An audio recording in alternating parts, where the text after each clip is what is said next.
while we're here and we're doing this, listen to me. Despite the fact that two of you did it, right? Despite the fact that two of you did it, there was no quiz due last night. Okay? I don't know who the two were. One of you got a 96. Congratulations. That's awesome. The other one shouldn't have done it.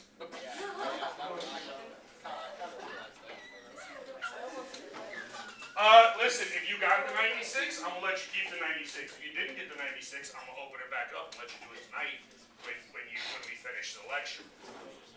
Okay? Was it me? You don't even know them yet. Okay? Listen, guys. One, pay attention. Two, first, I'm actually proud of the two of you that did it, right? Because, like it said that it was due, and so you tried. And I actually applaud you for that. Like, good for the two of y'all. Okay? But also, you should listen. Right?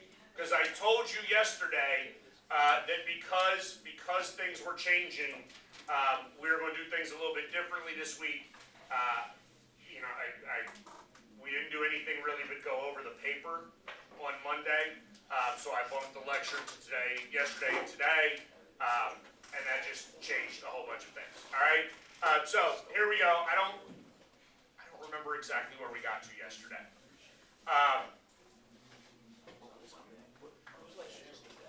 Well, all right, hold on. So we gonna go back. Oh. Well, no. First, because you need to understand this term, and I think I added this after. This is why, like, my ADHD brain is just not good sometimes, because I keep messing with stuff, and sometimes I ought to just stop messing with stuff. One, you need to understand the term manifest destiny. That is a term I will not define for you on a test. Okay? We know what destiny is? Yeah, it's something that you're just bound to do, right? Manifest destiny is the concept that American exceptionalism exists and that we should populate this continent from sea to shining sea and move westward because it is our destiny. Because we are the rulers of the new world. Can you repeat that, please? There's a simpler definition? Okay, here's the simple definition of manifest destiny. Okay? Movement west because white people are the best. That's easy, sir. No. I need you to understand. Listen to me. Listen. This is a common thing throughout American history. There is a weird belief in the United States about American exceptionalism. Do you know what that means? Like, we're just better than everybody else. America is better. And here's the thing. So you understand, I'm not even now talking about, like, white people are just better. Like, yeah, there's probably some of that in this country. But no, what I mean is, like, America is better than England. Right? Like, that's white people and white people. It was literally our, like, daddies, like our grandparents. Right? Most of us were English. Right? Because we were a British colony. Most of the people that originally founded here were British. And so American exceptionalism extends beyond race, and it really is an ideology that America is better. Now, when we talk about westward expansion, then, a couple of things to understand. One, it is aggressive, right? We're going to justify that aggression. Okay? One of the reasons that we justify being able to do things like take Native American land from them. We understand, we go back and we talk about our Native American unit. What did the Native American Plains Indians do? They lived in canvas tents. That's what a teepee basically was, right? They lived in tents and they just followed buffalo around. From a white ideology, from a European perspective, that is irresponsible because you're not making good use of the land. Therefore, if you refuse to make good use of the land, I'm going to take it from you and I will make good use of the land. Guys, I'm not saying that it's correct. I need you to hear me on this. I am not telling you. Listen to me. When we talk in this class, like have I explained to you why women can't vote yet? Because they have Yes, because they have ovaries and therefore they are hysterical. Listen to me. I don't believe that. I don't believe. Just because I'm telling you that that was a historical does not mean I believe that. So do not sit here and think like, oh, Baker is saying Native Americans were terrible and they didn't use the land and therefore we were just allowed to take it. No, I'm telling you what their ideologies were. That's why I'm a history teacher. Yes? Okay? Just wait. Just wait until we get into the 20th century and you understand why, like, black people were belittled in the military. That's a fun story. Okay, so manifest destiny is an ideological belief. Guys, I don't want to compete. Especially if you're that close to the recorder, because I'm sure you don't want all of YouTube picking up on your conversation, do you? Mm-hmm.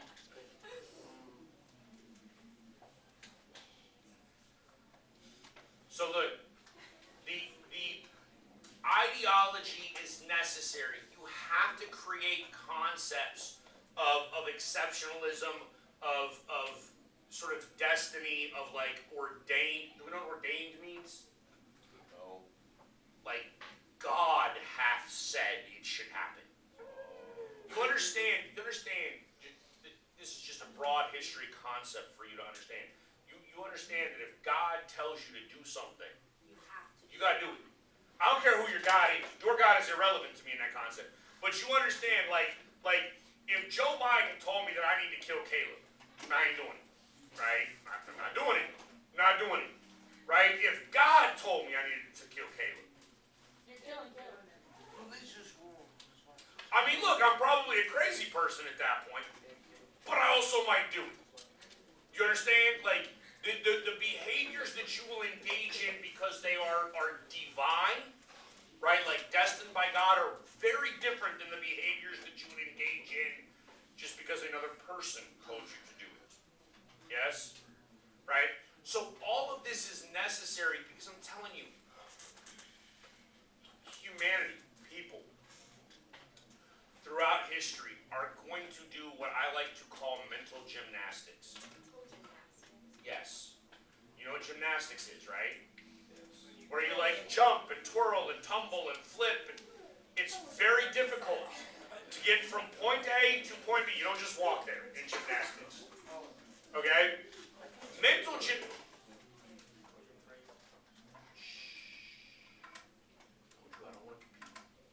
gymnastics is just the idea of jumping through all sorts of hoops and twists and turns in order to get from one intellectual idea to another intellectual idea. Yes?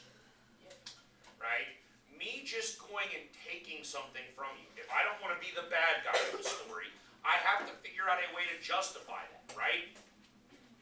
Okay? For me to justify that and actually believe the justification is going to require some level of mental gymnastics. Some level of me jumping through hoops that are pointless. I'm not saying gymnastics is pointless, but like to get from point A to point B, I don't need to do all of that. Okay? All of this is significant as it pertains to manifest destiny because you can't do this without those ideologically like bizarre thoughts occurring. Okay? Now, that being said, we also probably need to talk about why people are moving west. Yes? Okay?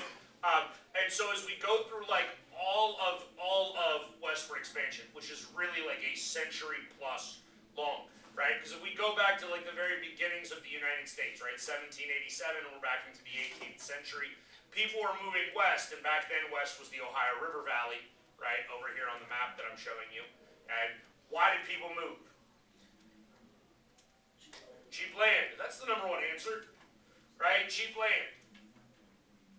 That's the number one reason why people are going to move. Land is cost effective. It's relatively inexpensive.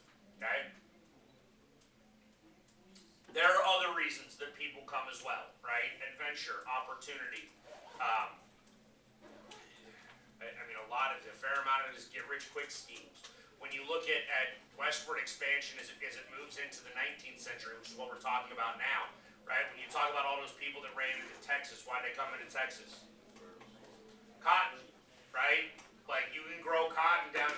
taxes real easily, right? Especially where we are in Texas, okay? And cotton is king in the economy right now, right? You're going to make more money off of cotton than anything else. Okay, so obviously that's going to be a pull for people, right? Independence, freedom, autonomy, those are pulls, right? I don't really talk about it anymore because I've taken religion out this semester, right? But it's at least important to understand that during the 19th century, basically right before the Civil War, during this time, you had a dude named Mormon. I think that was how his name. I don't really know. Basically, the dude that created the Mormon religion, right, was in upstate New York, and then Joseph Smith, and they want religious freedom, right? Because Mormons, in the 19th century, Mormons have some weird ideas, and they're going to travel all the way over and basically settle in Salt Lake City, Utah, right? Because they want that draw for them then is religious autonomy, religious freedom, right? Escape from religious persecution. They're going to engage in things like polygamy, which is outlawed in the United States. We know what polygamy is? No? Having multiple wives. Right? Okay? So that concept of autonomy, self-control, freedom, those can be pulls. Right? Prospecting is a pull. Okay? There's all sorts of things that are going to cause people to move west. Right? Again, when you're talking about sort of history of land ownership and things like that, you understand, one, we know people are still having lots of children at this point, yes? Right? So families might have 4 or 5 or 6 kids that make it to adulthood. And we just assume, for the sake of argument, half of those children are boys, right? So now you've got like 3 boys reaching adulthood for every family, okay? What are those boys doing? Child labor. Because, no, I'm saying like once they hit adulthood, they can't all inherit daddy's farm, Oh. right? Fight to the death. They're not fighting to the death. You would do that with your own brother? You have a brother, don't you? Yeah. You would kill your brother over your parents' inheritance. The fact that you had to pause to think about that is scary. So, but here's the thing. Again, at this point in American history, the answer is relatively simple, right? Like, we operate in something like a patriarchal system. The oldest son is going to stay and take over for dad, but then the other sons can simply move further west and get free or cheap land, right? We probably should cover Oregon and the Oregon dispute, because I know that we at least mentioned this with the Louisiana Purchase, right? We know that Oregon is disputed territory, yes? All right? So we're not 100% what to do with sort of the Pacific Northwest, as we call it in America today. We know that Mexico butts up to like southern Oregon, okay? And north of what is currently Washington State is British territory. There's a whole bunch of people that are claiming that area, that territory. For a long time, it is jointly occupied. Again, this is that concept of kicking the can down the road, right? We're going to deal with it at a later date. That is somebody else's problem, right? You will find this as an adult. You will do it personally, right? There are some days where I'm so frustrated with my children, I put them to bed at 6:30, knowing full well that they're going to wake up at 5 a.m. Right? That is future me's problem. I will deal with it then, right? America is doing the same thing. They know full well that a whole bunch of things that they are doing in the 19th century are not sustainable and are going to cause problems later on. That is future them's issue. Okay?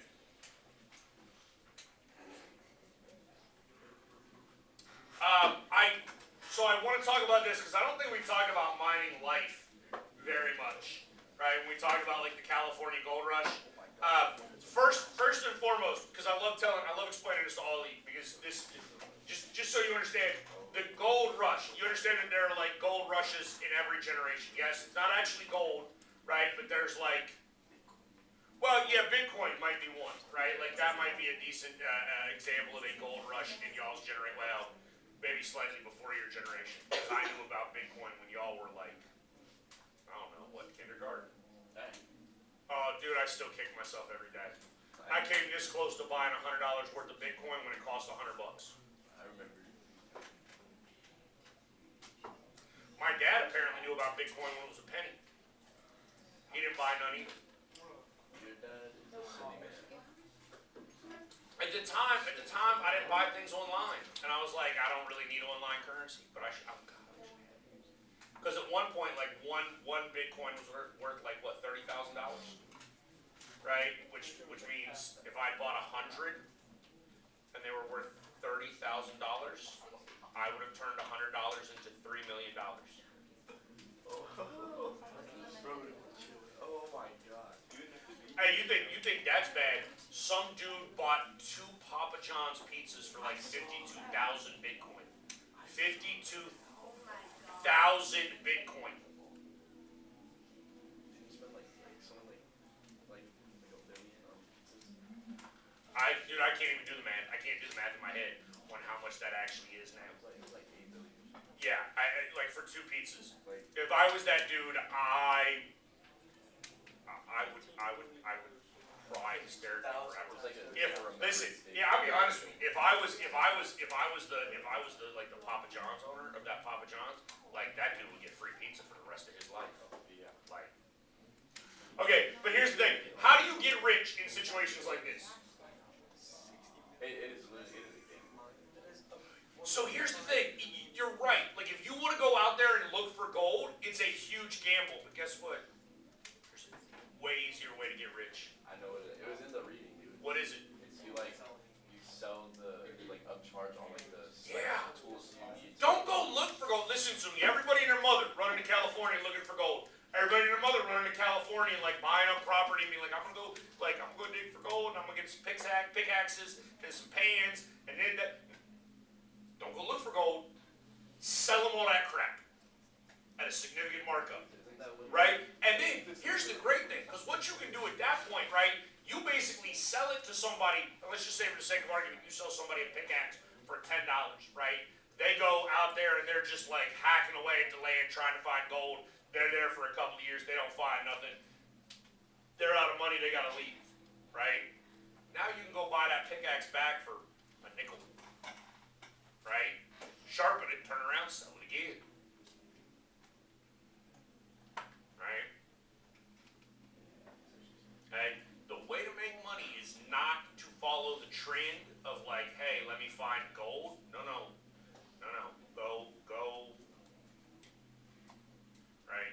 Go sell them all of those supplies. Or the other thing that you can do, right? The other thing you can do is go open up like some sort of service industry place where like the jumping up, like go open a bar. Right? Because guess what? If you didn't find gold, you won't be depressed about it. You're going to drink.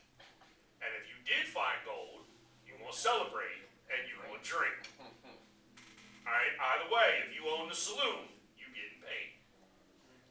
All right. All right. So I wanted to cover those 2 things specifically. We got to the Fugitive Slave Act. Yes. Okay. I think. Hopefully, we're beginning to get into Kansas, Nebraska. Because Kansas, Nebraska is really going to be sort of the precursor to the Civil War, right? And in fact, when we get into the actual Civil War, right? Because the actual Civil War is 1861, essentially. We'll call 1861 the start of the war, right? California is already a state. California began in 1850. Is there fighting that goes on in California? Yeah, a tiny little bit, but it doesn't matter. We won't even cover it in this class, right? Missouri is already a state. Missouri became a state in 1820, right? Is there fighting in Missouri? Not really. I mean, there is. There's a little bit. We're not going to cover it in this class, right? Okay. Most of what we will cover goes down the Mississippi River and in Virginia and Pennsylvania and Maryland, right? Okay. So basically, you're talking about here, and then you're talking about down to Mississippi, and then eventually we'll get to Sherman's March to the Sea and back up north. Okay, but that's it. Like, we're going to cover 1, 2, 3, And that, like, but what happens is you begin to get your first inklings of an actual armed conflict as it pertains to Kansas and Nebraska, specifically aimed at slavery and whether or not slavery is going to be permissible. I think I got to yesterday at least telling you that Kansas is trying to enter the Union, and Kansas is going to operate under the term of popular sovereignty. Do we remember what that means? Reagan, you nodded your head yes. What does it mean, ma'am?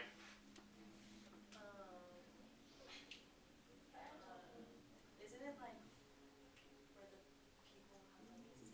Yeah, it's majority rule, Yeah. right? So do we actually know what sovereignty means? Rule. Sovereignty just means rule, right? Like, if you have sovereignty, that means you rule yourself. I have sovereignty. Sort of, I'm married. I don't have complete sovereignty, right? But I have a little bit. And popular sovereignty just means that the popular opinion rules. That is, by definition, democracy. Do you understand? Okay? So if we're going to operate under popular sovereignty in Kansas to determine whether or not Kansas can or cannot accept slaves, that means we have to hold an election. Do we have faith in the validity of elections in 1850? No. Probably not. I mean, I wouldn't. Right? And the sad part about it is I would have way more faith in government in 1850 than I do today. I have no faith in government today. I would have some faith in government in 1850.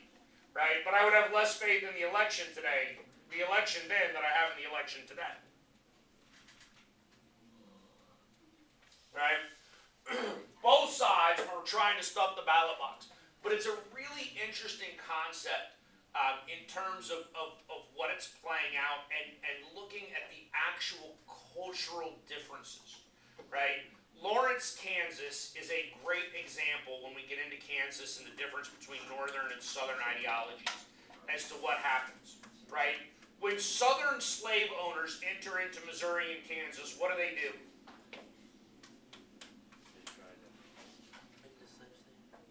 No, what do they personally do? If you are a slave owner and you are going to move to Kansas, right, what's the first thing that you're doing?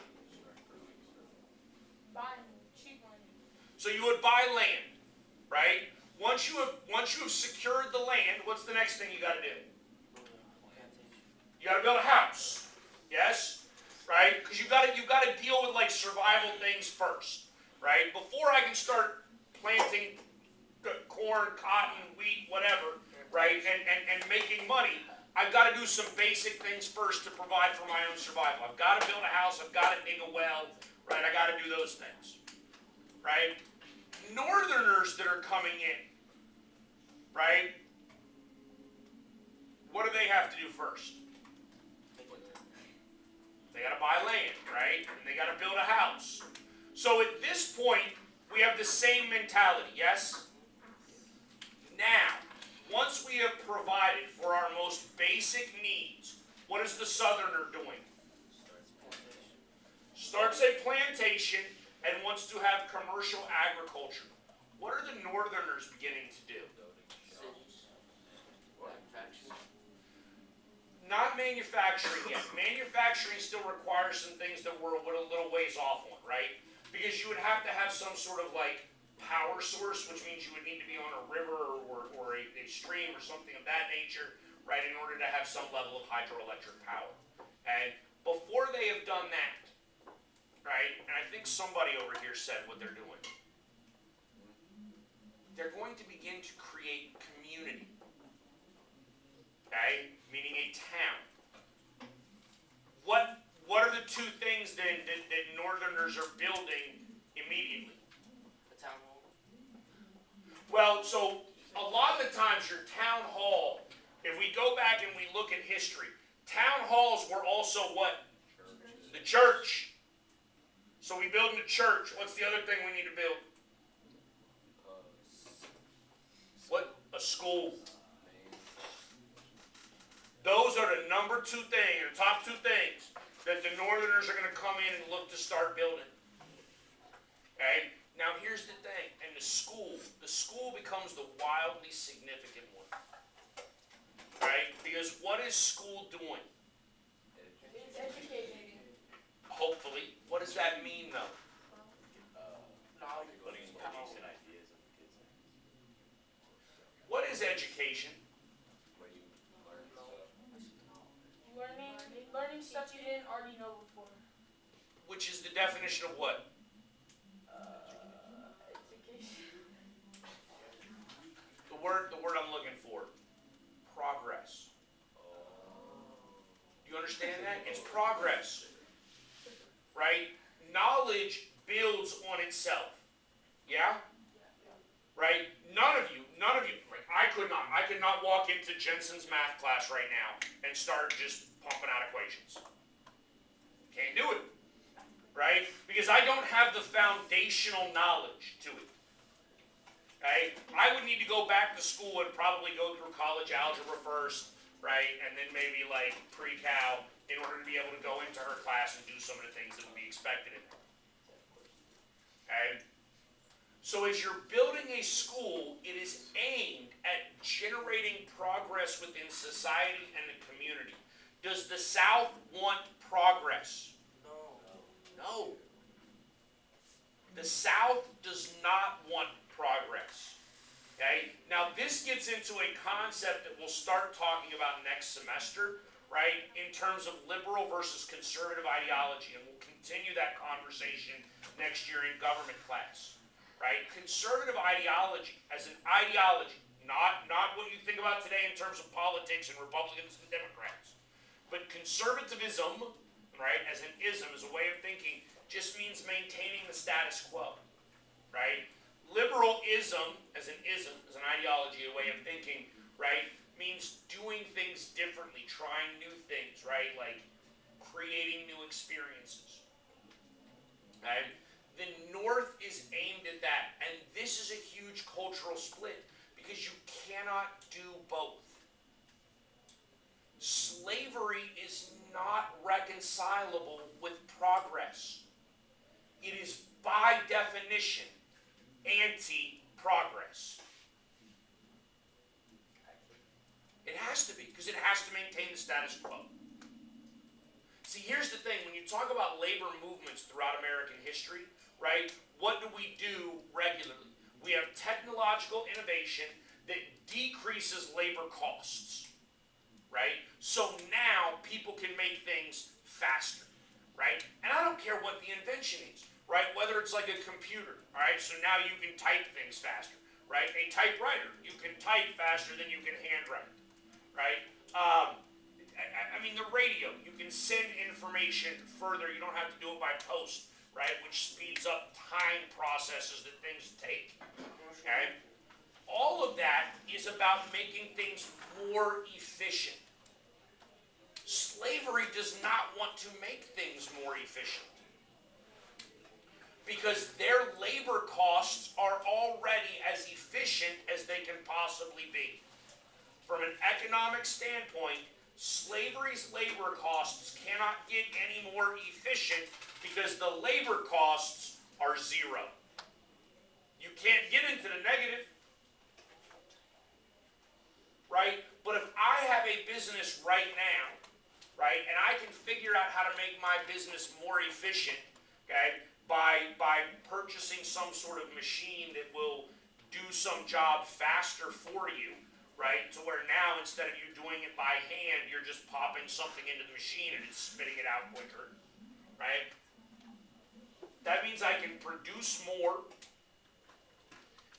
efficiently, and it costs me less to do it, right? Because you are still working the same number of hours. So my labor cost didn't change, right? But my production increased.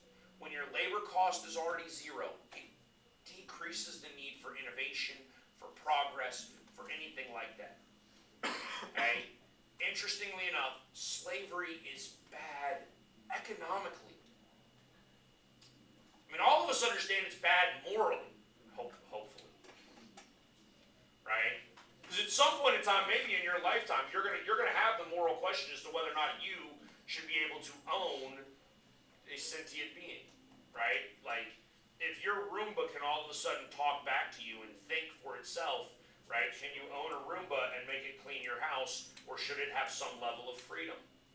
You might actually have to think about that in your lifetime. see how far AI progresses. But to own another human being, everybody here is in agreement, is morally wrong? Wonderful. Okay? Interestingly enough, slavery is economically wrong as well. What's your question? Why did they, maybe I just don't be listening, but why did they choose black people to be slaves? Well, okay, so, interesting question. One, slavery has existed forever, right? But do you actually know slavery still exists today? Yeah. Okay, so like, oh yeah, there's still slavery in the world today. Okay, like we have not eradicated slavery in the world today. Okay, most quote unquote developed nations have gotten rid of slavery, but like, when we say developed nations, there were reports that Qatar, right, that just held the World Cup not long ago, that they were using slave labor to build those stadiums. Okay, I mean the Egyptians had slaves, right? Romans had slaves, Greeks had slaves. Everybody had slaves, right? For the most part, slaves are a byproduct of losing a war, right? You lose a war, you lose your freedom. Okay, now you are a slave. Okay, so the slave trade, right? That triangular trade. When we go back and when you missed that, right? We're taking African slaves because we actually tried to enslave Native Americans first. It didn't work, right? And it didn't work because it was really easy for them to run away. They knew the land, right? When we go back and look, was it King Philip's War or was it the Pequot War?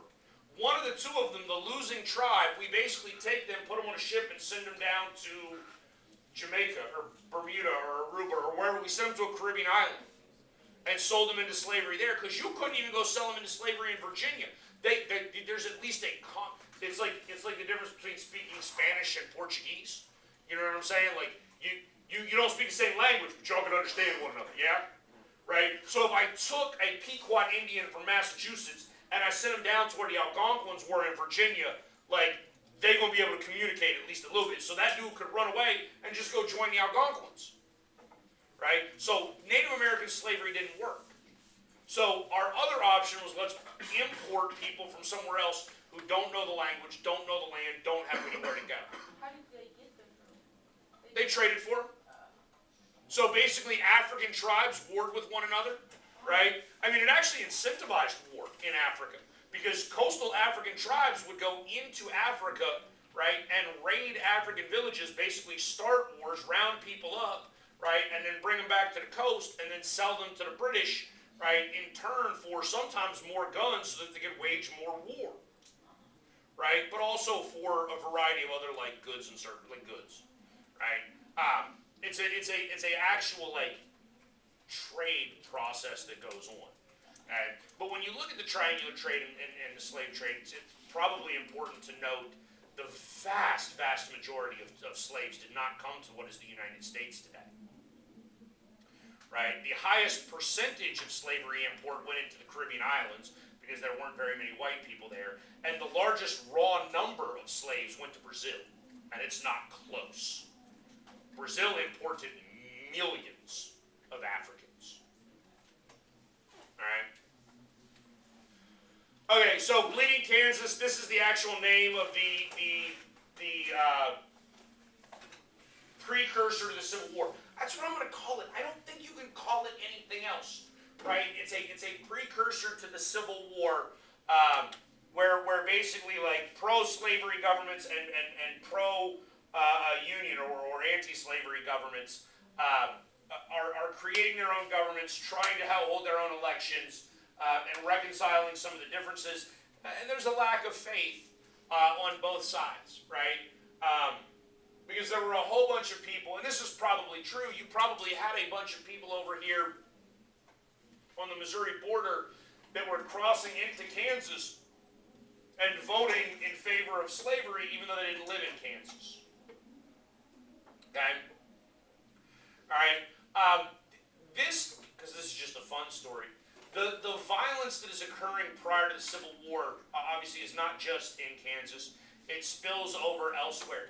The animosity between Northerners and Southerners has reached a head, and we're going to end up in a situation where violence is essentially the only outcome, right? Because our rhetoric has gotten so volatile, right?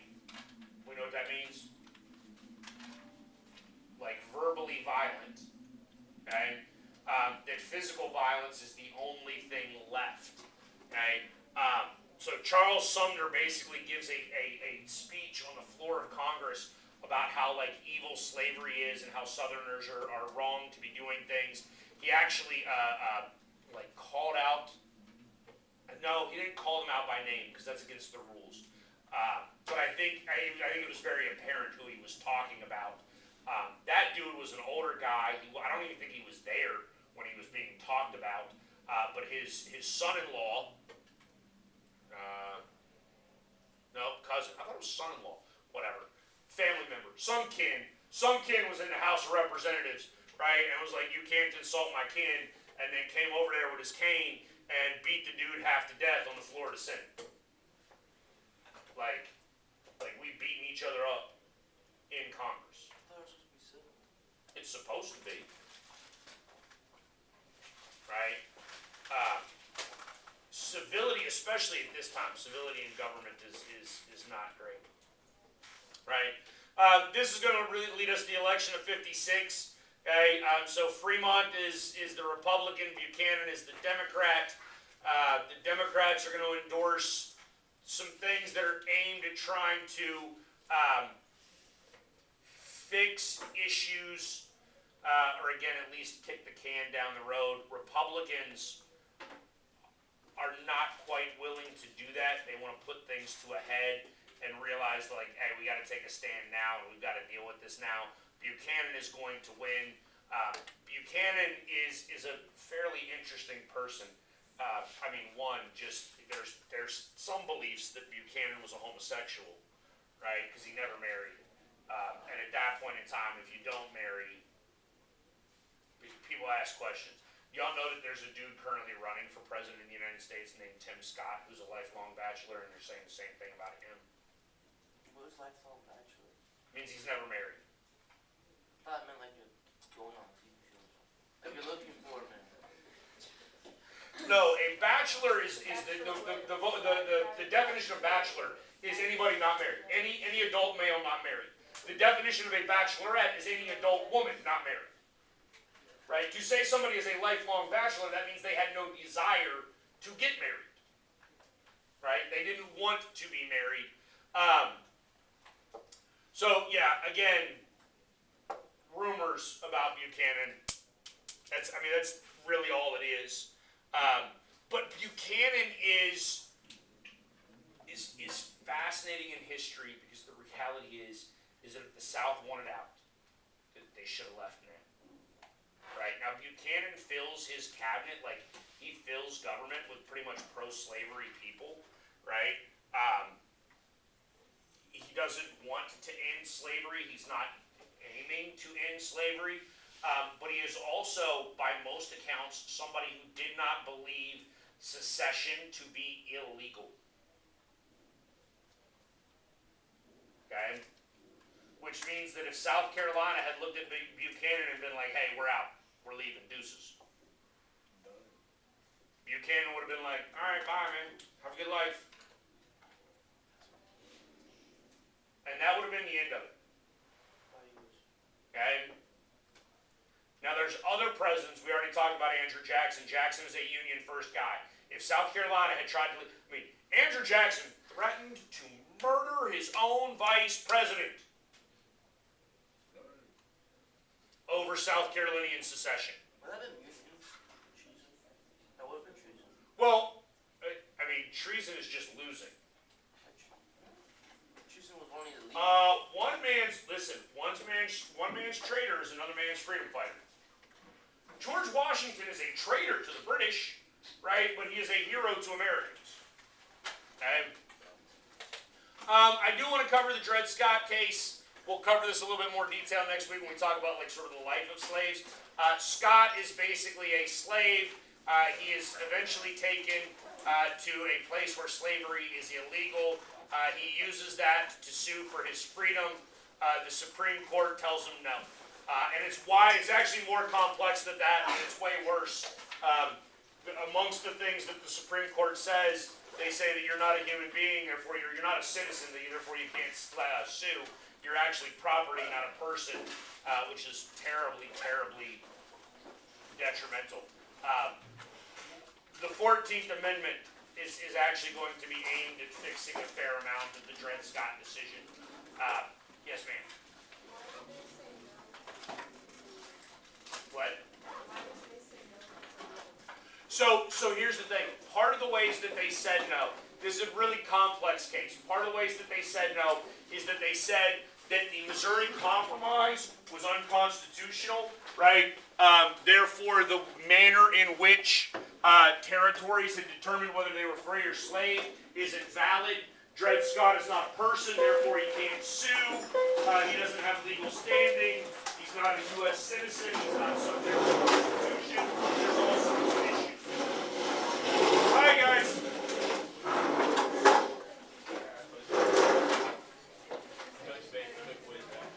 Yes, there is a quiz tonight.